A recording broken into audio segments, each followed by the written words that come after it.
हाँ पूछो। एक वर्ग की भुजा 16 सेंटीमीटर तथा एक आयत की लंबाई 18 सेंटीमीटर तथा चौड़ाई 12 सेंटीमीटर है, तो बताइए इसका क्षेत्रफल अधिक है, दोनों का क्षेत्रफल लिखिए। देखिए प्रश्न कर रहा है एक वर्ग की भुजा 16 सेंटीमीटर है तथा एक आयत की लंबाई 18 सेंटीमीटर है। आयत की लंबाई कितना है? 18 सेंटीमीटर तथा चौड़ाई 12 सेंटीमीटर है, तो बताइए किसका क्षेत्रफल अधिक है? किसका क्षेत्रफल अधिक है? और दोनों का क्षेत्रफल लिखिए। दोनों का क्षेत्रफल लिखिए। तो देखो हल में लिखोगे प्रश्न से, क्या लिखोगे? प्रश्न से। वर्ग की भुजा, वर्ग की भुजा, वर्ग की भुजा दिया हुआ है 16 सेंटीमीटर। कितना दिया हुआ है? 16 सेंटीमीटर।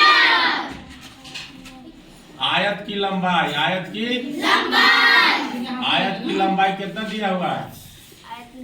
18 सेंटीमीटर। कितना दिया हुआ है? 18 सेंटीमीटर। चौड़ाई 12 सेंटीमीटर।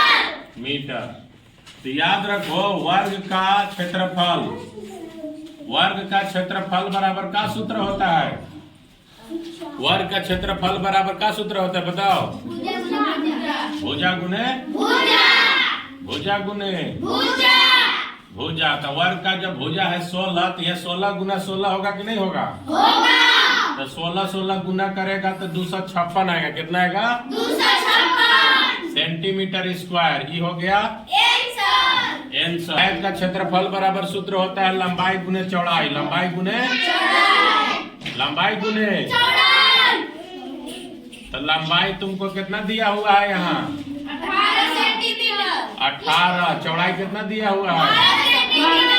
18 और 12 के गुना करो। देखो 12 8 96 के 6 हासिल कितना?